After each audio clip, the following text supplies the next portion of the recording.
Good afternoon and welcome to Across the Fence. I'm Jolie Whitney. Today our focus is on staying cool in the summer and warm in the winter. We're talking about a weatherization assistance program that can help improve the energy, efficiency, safety, and comfort of your home and save you money on your energy bills.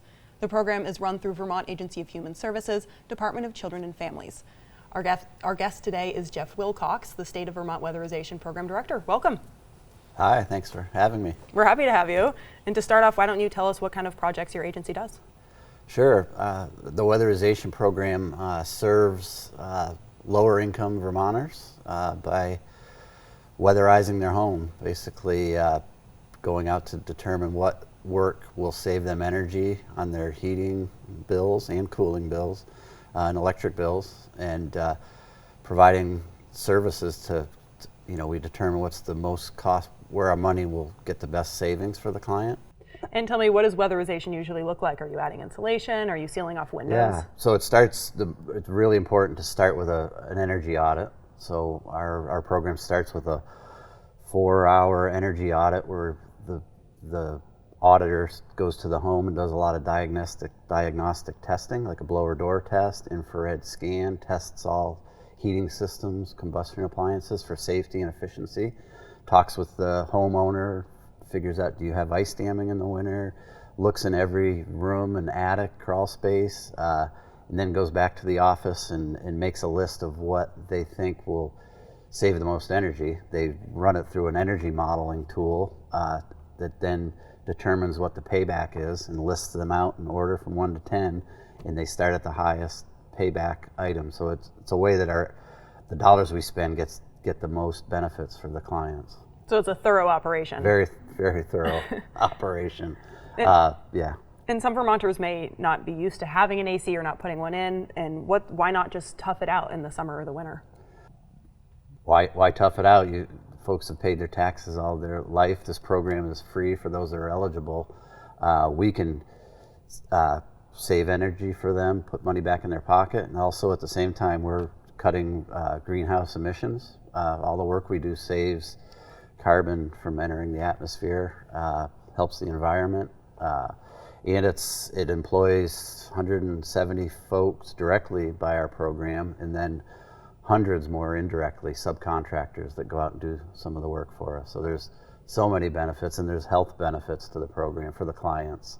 A home after it's weatherized is much healthier, less moisture problems, better indoor air quality, a lot of combustion issues like unsafe heating appliances we find and address so that carbon monoxide can no longer be dangerous to them. Sure. So. And there are some income eligibility barriers before you can participate in the program, is that right? Yep. I think the key thing is if anyone is an active fuel assistance client, you're automatically eligible for the program. There are some also auto qualifiers like SSI, supplemental security income, and a few reach-up programs. But if you're not auto qualified, it's based on income, gross income for the previous 12 months.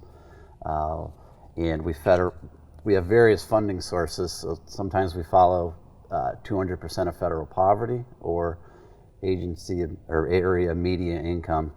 I don't know if you were going to flash the numbers up, but can give an example. A household of two in most counties, if your gross income is $62,900 or less, you'd be eligible for the program. They are going to change on July 1st. They do every year. The federal Department of Energy updates them for us, as well as HUD. But in general, they're around that for two people in the household. And they vary based on the number of people in the household. And you touched on the other kind of eligibility factors. Can you just remind those what Yeah, so doesn't matter your income if you're all auto qualified for fuel assistance, and obviously that's based on income as well, but we try to prioritize fuel assistance clients because we want to make the fuel that they're receiving go the farthest for them. So we prioritize fuel assistance clients, elderly folks, families with children, elderly, I think I said that.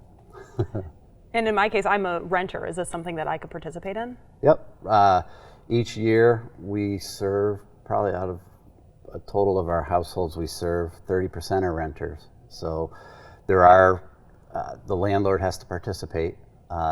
They have to just do what they normally do for their properties, make sure the heating system's safe, basic, smoke detectors, carbon monoxide detectors are in place. But other than that, the weatherization program totally pays for the energy efficiency work. So it's really a no-brainer for a landlord, and obviously the tenants benefit as well as the landlord. And how about homes that maybe were a barn or an older house? Do you do a lot of retrofitting? We don't. We'll address any home as long as it's the low-income client's home and it's able to be weatherized. If there's a major roof leak, we've got to try to address that first.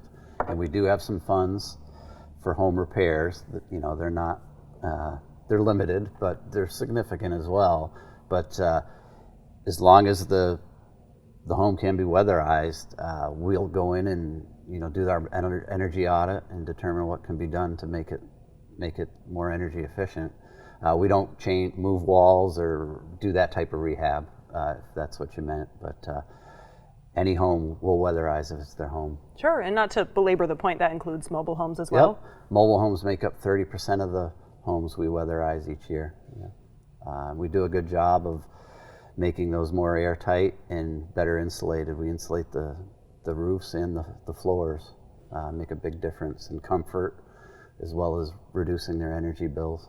All right, a great resource. And for all of the information about the Weatherization Assistance Program or anything we've talked about, you can visit the DCF website, dcf.vermont.gov/benefits/weatherization. And if someone doesn't see anything on the website, can they reach out and call you guys? Yes, definitely. There's a number on that website, and my contact info, if you had it, they're welcome to call me as well. The website will connect someone to their applicable agency. We didn't talk about that particular. Is that all right to mention? No, that? absolutely, yeah. So we have 5 local weatherization agencies that our state office, where I work, provides grants, and we oversee the 5 agencies, provide the training and assistance and the rules, if you will, and provide the monitoring. Those 5 agencies can be contacted from our website. You can download an application and apply, and there's a phone number for each agency, and they'll walk you through the application, answer any questions, and they kind of take the eligibility from there and the process from there, and that includes the work and the subcontracting work, and then they do a final inspection of the work, and then they report the completed work to us at our Office of Economic Opportunity. And we go out and look at 10% of the completed jobs to, make sure things are going well and identify any areas for other training or technical assistance. And so that's kind of that process. Sure. And if I reach out, what's the turnaround time? Is there a wait list? Yeah, so one of the things I'd like to relay is some of the agencies really need applicants for weatherization, like Central Vermont, the Northeast Kingdom. If you applied today and were deemed eligible, you'd probably see somebody pretty quickly. I don't want to overcommit, but in a month maybe.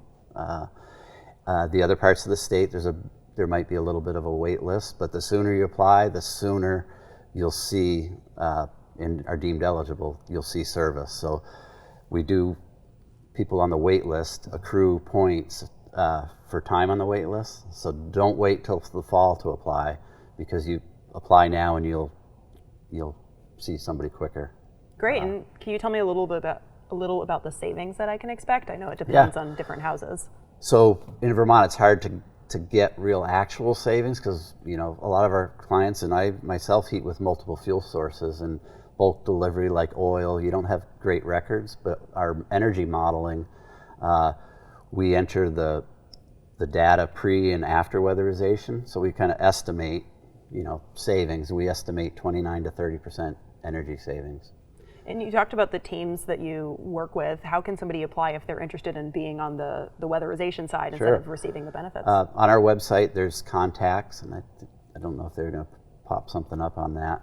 Yep, we got it up now. Yeah, it's a career flyer, and I can speak to this career ladder. I started at a local agency 25 years ago, and it's just a great program. The local agencies are part of a community action agency. We have one nonprofit, but they all are just a great place to work. And there's various positions. The crew position is the one that we've had the greatest need for lately. So most of them are still hiring for crews, but there's a lot of potential for advancement, or working on the crew is really the hardest job, but it's I think the most rewarding. So not saying that the crew job, you need to advance from there. It's a great position, but Sure. that career ladder is something that we offer in weatherization. And what do crew positions look like? What would I be doing? The crew are the ones that do the work. They go out, have a work order, and they go to the client's home and they air seal attic floors. They get up in the attic and they seal every hole between the attic and the living space. That keeps the heat from getting into the attic and the moisture. And then once that's done, they insulate. They'll insulate exterior walls with dense packed cellulose, spray foam the sills, basement sills, install bathroom fans, vent bathroom fans. So really anything boots on the a lot ground, of they're things. doing There's it. a lot of, we call them measures, things that we install in the house. We've got hundreds of measures right. that they do. And we're almost out of time, but really shoot. quickly, I wanted to mention, you talk about putting in heat pumps and stuff like that. What's the focus Yeah. on going green as well? So with ARPA funds, which is a federal funding source the last couple of years, and we have 2 more years of funding, we're able to go a little deeper and install cold climate heat pumps, heat pump water heaters, as well as those home repairs I mentioned are coming from that source of funding. But we're looking for clients that will use them in the most efficient way, because heat pumps, you need to use them properly to get the best bang for your buck with them. And so we're installing those. They work great as air conditioning if you're already using air conditioning. Like the window mounts can leak a lot of cold air out, almost sometimes more than they put in. So the cold climate heat pumps are a more efficient way to cool your home, but they heat unless it's below a certain degree of temperature, they heat more efficiently or less expensively than like propane Great. or kerosene. So green and also more efficient. Green and more efficient. All right, great. Yep. Thank you so much for joining us All today. right. And for more information about the Weatherization Assistance Program or anything we've talked about on today's program, you can visit the website on your screen. That takes care of Across the Fence for today. My thanks to everyone working behind the scenes here at WCAX who make this program possible. I'm Jolie Whitney. Have a good one.